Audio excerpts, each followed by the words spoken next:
언론 여러분 반갑습니다. 원내대표로 선출된 이후 첫 원내대책회의입니다. 앞으로 원내대책회의를 민생 현안 발굴과 정책 이슈를 주도하는 내실 있는 자리로 만들어 나가겠습니다.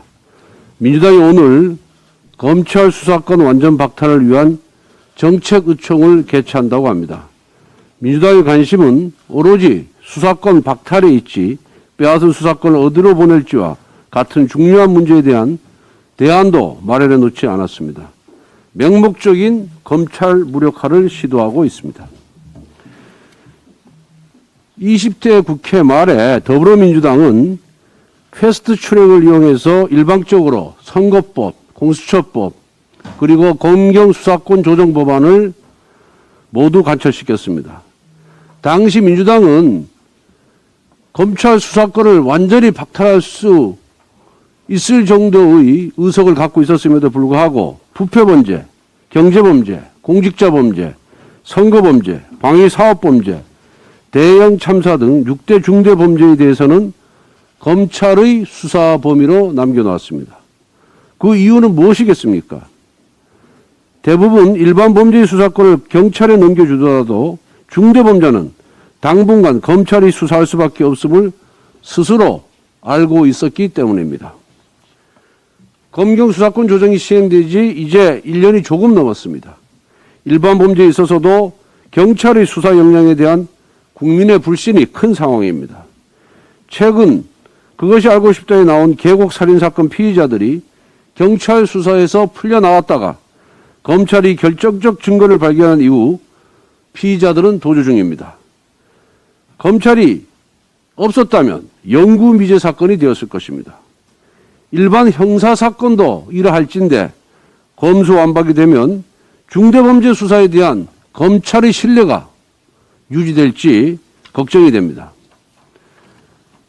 민주당 일부의 주장처럼 중대수사청을 만든다고 해도 출범 1년이 넘게 아무런 성과를 내지 못하고 있는 제2의 공수처가 될 뿐입니다. 민주당은 검수완박을 통해 권력비리에 대한 수사의 공백을 의도적으로 바란 것입니다. 노골적으로 자신들을 보호하기 위해서 검수완박을 추진하고 있는 것입니다. 민주당의 황운하 의원은 검찰이 6대 범죄 수사권이 경찰로 가는 것이 아니다. 아예 증발한다. 라면서 검수완박의 진짜 속내를 드러낸 바도 있습니다. 6대 중대범죄는 제대로 수사하지 않으면 서민과 약자가 피해를 보는 범죄입니다. 검찰 수사권을 뺏으면 중대범죄를 저지른 권력자와 강한 자가 두 다리를 뻗고 잠자게 될 것입니다. 민주당의 검수완박은 도대체 누구를 위한 법인지 묻고 싶습니다. 민주당의 검수완박은 검찰이 아니라 국민이 반대하는 법입니다. 평범한 국민과 약자는 6대 중대범죄를 저지를 기회조차 없습니다. 수사의 공백이 있으면 오롯이 그 피해는 국민에게 돌아갑니다.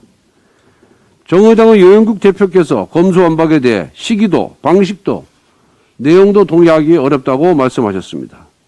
검경 수사권 조정 등 형사사법체계가 바뀐 지 이제 1년 남짓인 만큼 충분한 논의가 필요하다는 말씀에 공감하는 국민들이 많을 것입니다. 민주당의 양식 있는 의원님들께 호소드립니다. 모든 민주당 의원님들과 같은 생각일 거라고 믿지 않습니다. 모든 민주당 의원님들이 같은 생각일 거라고 믿지 않습니다. 검경 수사권 조정이 안착된 후에 그래도 검찰 수사에 문제가 있다면 여야가 협의해 같이 고쳐나가기를 제안합니다.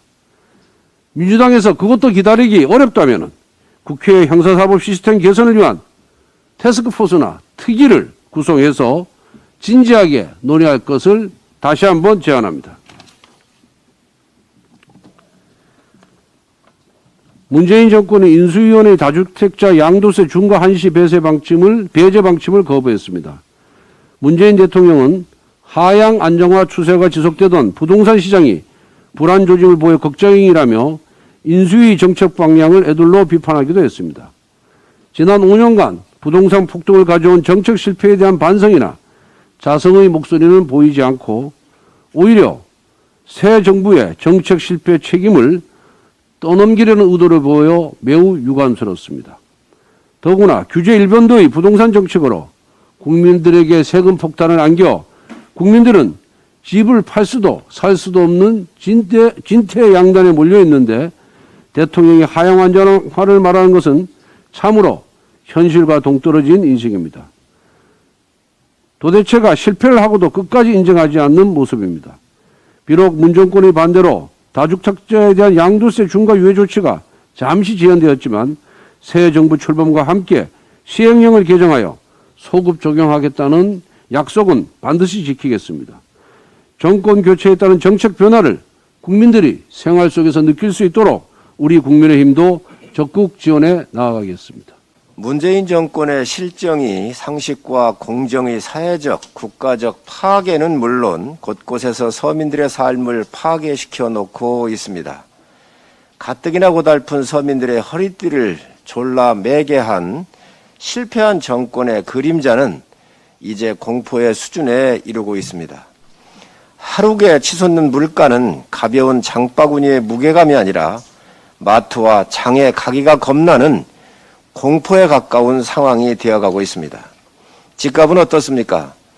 2030 세대의 포기는 물론이고 전셋집조차 얻기 어려워 결혼조차 포기하는 암울한 상황으로 내몬 것이 문재인 정권입니다.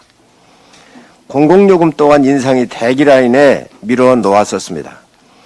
탈원전한다며 천문학적 적자 투성이에 한전의 부채는 국민들 지갑 털어 메꾸는 방안 이외에 무슨 방도가 있겠습니까?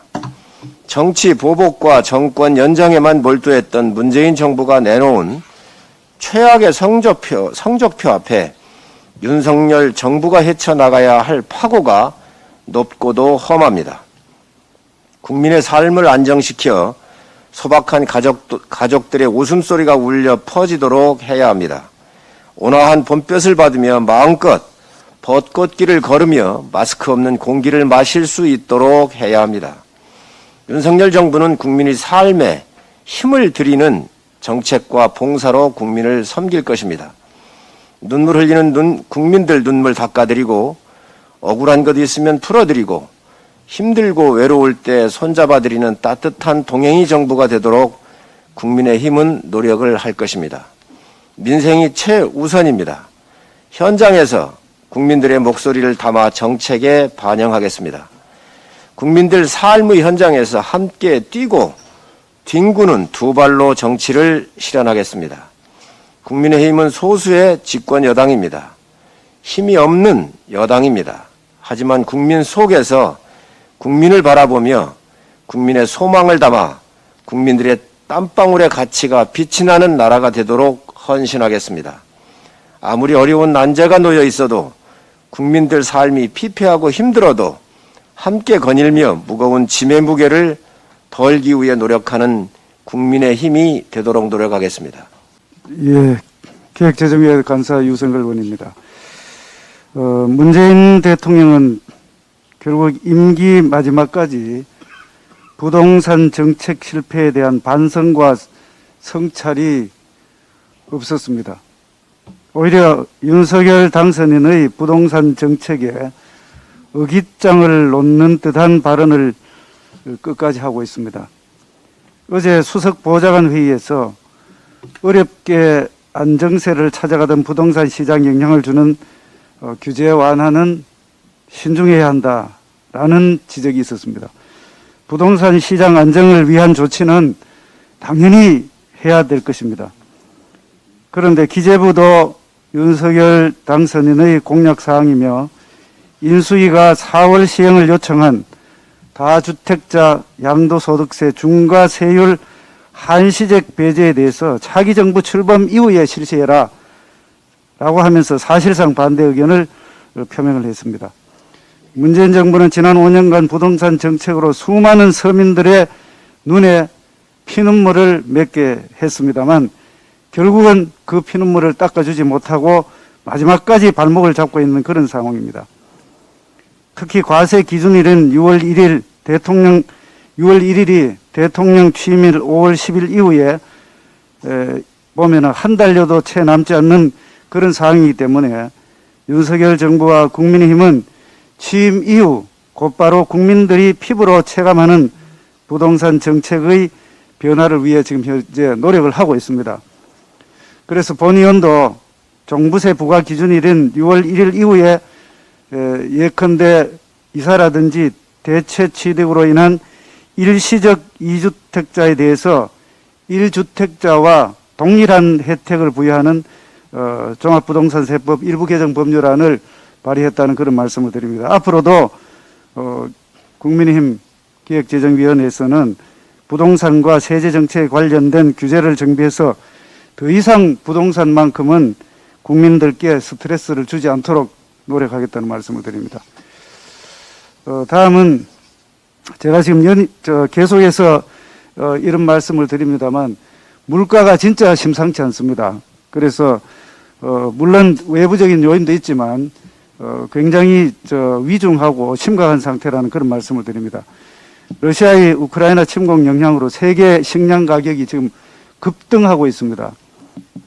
그제 4월 9일 날 농축산식품부에서 발표한 자료를 보면은 유엔 식량농업기구 FAO가 집계한 3월 세계 식량 가격 지수가 2월보다 12.6%가 오른 159.3%포인트로 지금 그렇게 159.3포인트로 지금 나타났습니다. 이는 식량 가격 지수를 도입한 1996년 이래로 지금 최고치에 연속 2달 지금 갱신하고 있는 그런 수치입니다. 코로나19 장기화로 인해서 가계부채, 국가 채무 지금 사상 최고치를 기록하고 있고, 소비자 물가도 10년 만에 지금 4%대를 보이고 있는 그런 아주 엄중한 상황이라는 말씀을 드립니다. 이런 상황에서 식량 가격까지 계속 오르고 있으니까 자영업자, 소상공인, 중소기업, 소상공인, 서민들의 한숨이 계속 날로 깊어지고 있는 그런 상황입니다. 우리나라의 식량 관련되는 사항 잠깐만 보겠습니다. 수입이 식량 곡물 대부분이 지금 수입에 의존하고 있습니다. 식량 자급률이 45.8%고 곡물 자급률은 21%에 불과합니다. 특히 곡물 자급률이 지금 현재 역대 최저치를 지금 기록하고 있습니다. 이런 수치는 공급망 차질이 조금이라도 있게 되면은 아주 우리에게는 엄청난 영향을 미치고 있다는 그런 사항입니다. 심한 경우에는 우리 국민들의 먹거리 걱정을 해야 될 그런 상황이 올 수도 있다는 그런 말씀입니다. 식량 안보가 위협을 받고 있는 그런 상황입니다. 식량 안보는 먹거리의 확보를 넘어서 국민의 생명과 안전에 연결되는 그런 중대한 사안입니다. 이번을 계기로 해서 식량 안보를 확보하고 위기 시에 큰 혼란을 겪지 않도록 명밀한 대응 체계가 구축이 필요하다는 말씀을 드립니다. 정부는 치솟는 밥상 물가를 안정시키고 가뜩이나 어려운 소상공인, 자영업자, 서민들을 위해서 아주 근본적인 대책을 마련해야 할 것입니다. 국민의힘은 식품 관련 구매자금 금리의 추가 인하, 공급망 다양화뿐만 아니라 소상공인, 자영업자, 서민들을 위한 실질적인 지원이 이루어질 수 있도록 최대한 노력하겠다는 말씀을 드립니다. 이상입니다. 예, 거방 간사 김영식입니다. 오늘 권성동 대표님을 모시고 하는 첫 원내대표 대책 회의입니다. 우리 국민의힘의 정책 기조는 분명합니다. 기업을 살리고 일자리를 많이 만드는 것입니다. 이에 가장 선행되어야 하는 것이 규제 풀기입니다. 어제 윤석열 당수님께서 국민을 방문한 자리에서 중앙정부고 지방정부고 불필요한 규제를 싹 풀어야 한다고 하셨습니다. 그래야 기업이 돌아오고 일자리가 만들어진다고 강조하셨습니다. 이를 반영하여 과학기술정보통신 분야를 중심으로 혁신을 가로막고 규제를 적극적으로 발굴하여 혁신을 가로막는 규제를 적극적으로 발굴하여 조정하겠습니다. 또한 방송 미디어 분야에서도 새로운 시대에 맞는 제도적 개혁을 추진하겠습니다. 어제 민주당도 언론 개혁을 표명하며 비공개 혁신 간담회를 열었는데 언론의 자유와 미디어 혁신에 대한 모든 논의에 찬성합니다. 당명에 맞게 민주적인 내용으로 미디어 혁신을 당부드립니다. 검수 원박처럼 무리수를 두지 말고 국회 미디어 특위에서 차분하게 논의하고 합리적인 결론을 도출하여 상승의 길을 마련해 주시길 부탁드립니다. 이상입니다.